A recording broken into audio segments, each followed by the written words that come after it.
Yeah, so my name is Duncan Macdonald and I'm a 2017 Nuffield Scholar, and my topic is dairy data, utilising technology for decision making in pasture-based dairy farming.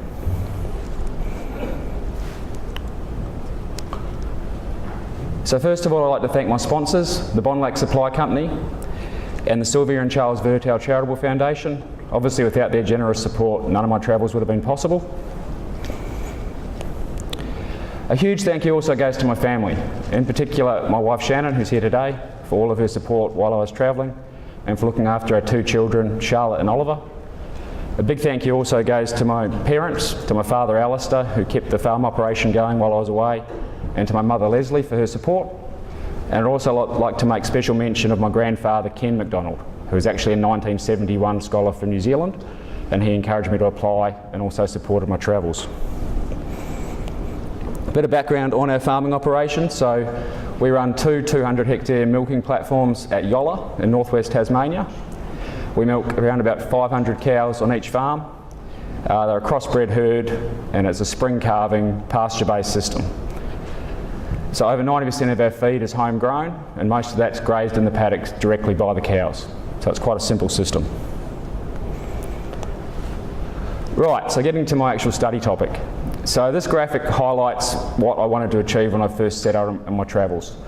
Don't worry about reading the fine print, but the key idea here is the idea of a completely integrated data management system feeding back to a central processing, smart processing system that could help us take all that information and guide our farm decision making on farm.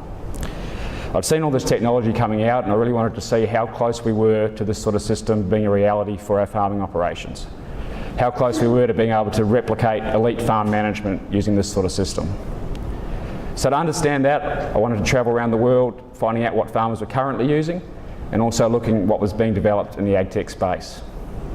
So after my African Global Focus program, my individual travels took me back to the US, where I travelled from Minneapolis down through the Midwest to Missouri, across to California. I then spent time in the UK and Ireland and on to New Zealand.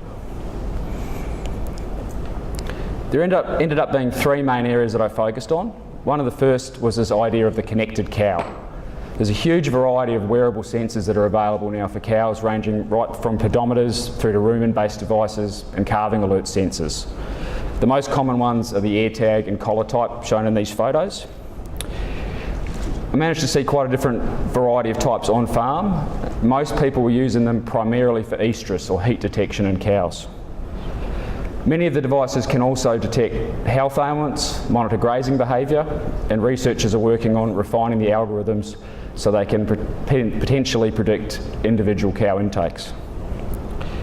As I said, farmers were using them mostly for estrus detection and not for health alerts, and part of that was due to some false alerts and I also think perhaps not fully trusting the system.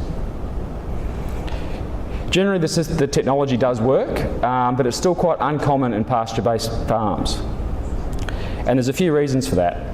One of the things that became clear to me travelling around looking at different dairy systems is how different they are around the world.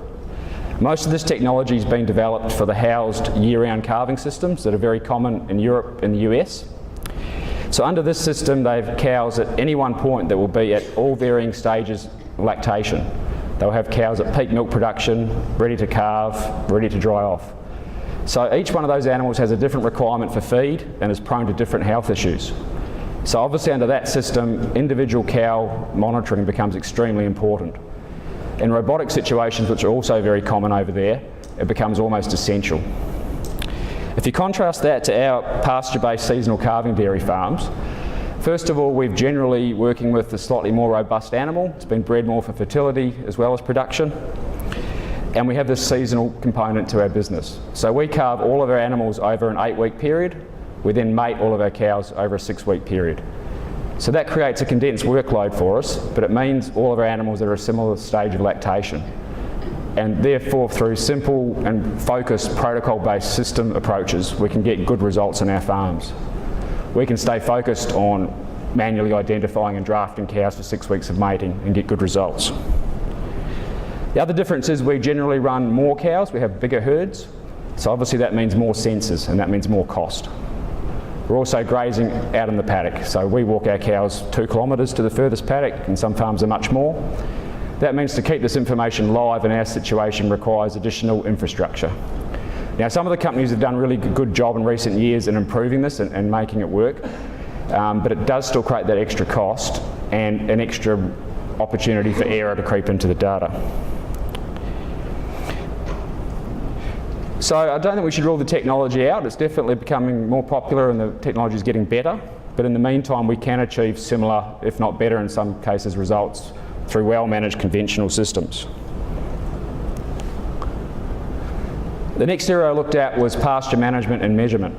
Now, as I said, over 90% of our feed is homegrown grass, so understanding how that varies and how we can better manage that is important. Around the world I saw a whole range of pasture measuring sensors, from sonar-based quad-bike devices being trialled by researchers in Missouri, through to simple farm walks with visual assessment being undertaken on corporate farms. I saw GPS-enabled plate meters in Ireland and quadrant cut and measure systems being used by Irish farmers as well. I was lucky enough to catch up with CDAX in New Zealand and talk about their pasture measurement robot that's in development, and also speak to LIC about their Pastures from Space project that have been launching in New Zealand, which is effectively using pasture data to stream, satellite data to stream pasture data directly to farmers' computers on around about a weekly basis. I managed to catch up with some farmers trialling that information, and at that stage there was varying levels of satisfaction with the accuracy, but the key thing about this is that it is gradually getting better.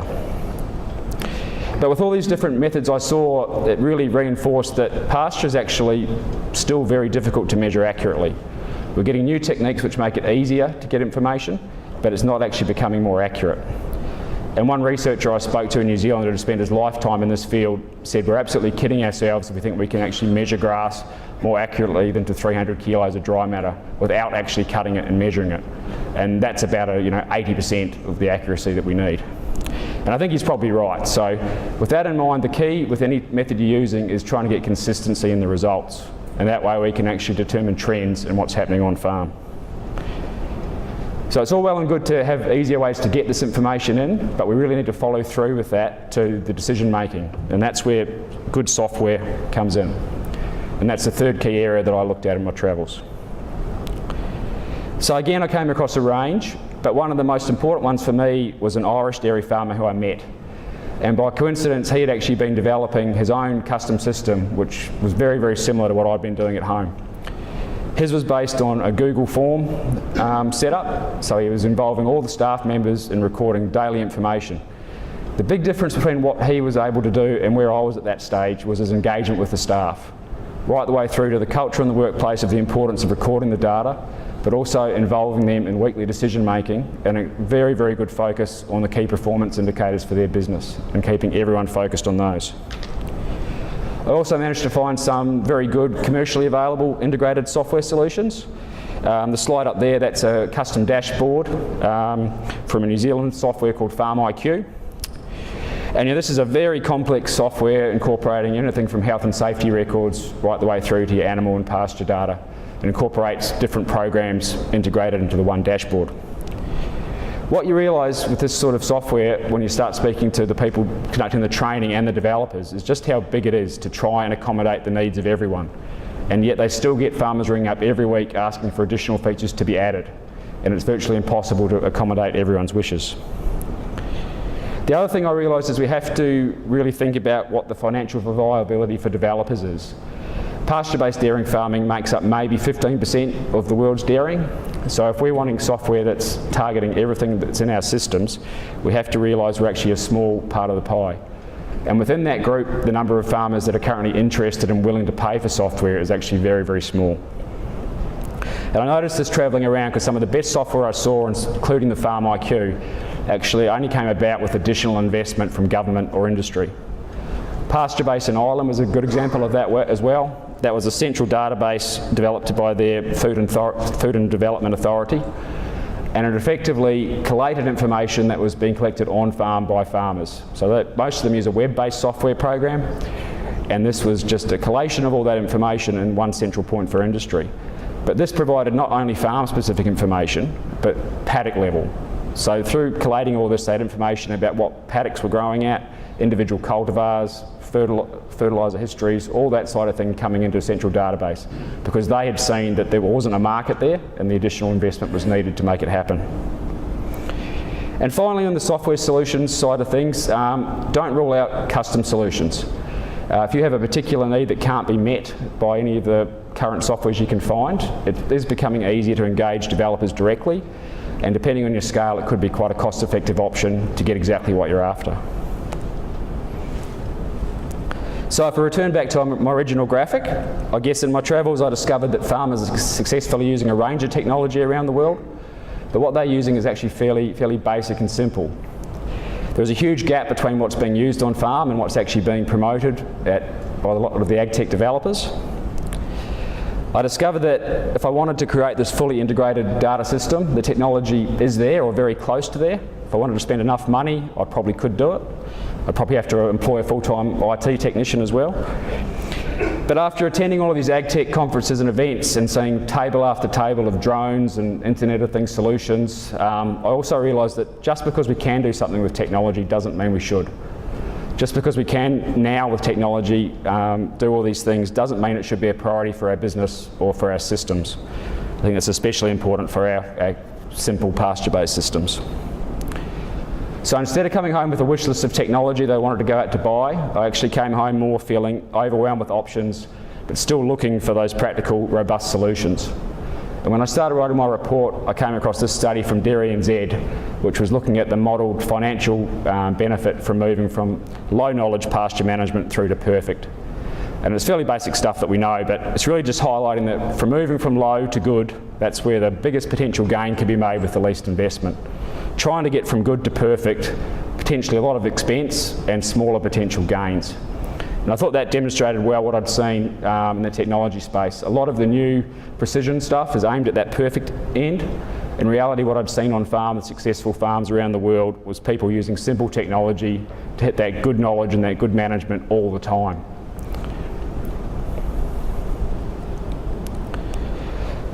So I guess my findings around that, firstly, focus on using that simple, robust technology to achieve that good knowledge level all of the time. Second, I don't really think I'd fully appreciated how simple our pasture-based systems are and how important that simplicity is to the way that they work. And thirdly, I think there's a real opportunity to do our record keeping better. Compliance keeping records that we do at the moment, the dairy industry is quite poor at doing them in a way that we can utilise them. We have to keep basic information about where cows graze, what fertiliser we apply. If we can simply take that, record it as it happens in a digital form, then all of a sudden that simple information becomes available immediately for decision making. It doesn't create any extra work, it's just about developing the culture and having the simple technology in place to allow it to work. And that's one of the things we've been focusing on at home, is a simple web-based, form-based record keeping, and we're integrating information from all staff members. So rather than a typical situation of me being responsible for sitting down and entering data every night, it's everyone in the workplace's responsibility. They're all carrying a smartphone with them. In our farms, one of the big areas for potential loss of lost time is sitting behind the cows, bringing them into the dairy. We're now utilising these guys with their smartphones. They're recording information about how much grass is left in the paddock, where the cows have grazed, anything else that they're driving past. So yes, expensive sensors in the field are good, and there are some very good ones, but don't forget we've got very good recording devices being carried around with us all the time. I think I've covered most of that there. So I guess, yeah, as I said, there's some good sensors out there, but eyes on the ground are still important, and I think they will be for quite a while yet. So just to finally summarise that into some broader recommendations, to any other farmers out there thinking of looking into this sort of data management technology space, I think firstly, really be clear in your own mind what your goals are. Ask yourself if there's a simpler way to do it from the outset. Ask yourself, if I actually have this information, will I do anything differently on my farm? Because if not, then why are you bothering? To the broader industry, I'd like to say that we really do need to continue to expand those centralised data sets, and Dairy Australia has done a good job with the data gene one to begin with, but to fully recognise the benefit of that, we need to really encourage third-party software developers to have access to that and to be able to create custom solutions for us. And to any developers that might hear this, just in case I hadn't drummed it down far enough yet, we want simple, robust, reliable technology. Our farming systems work well when we get it right, and that's what we need, simple tools to help us get it right all of the time. Thank you.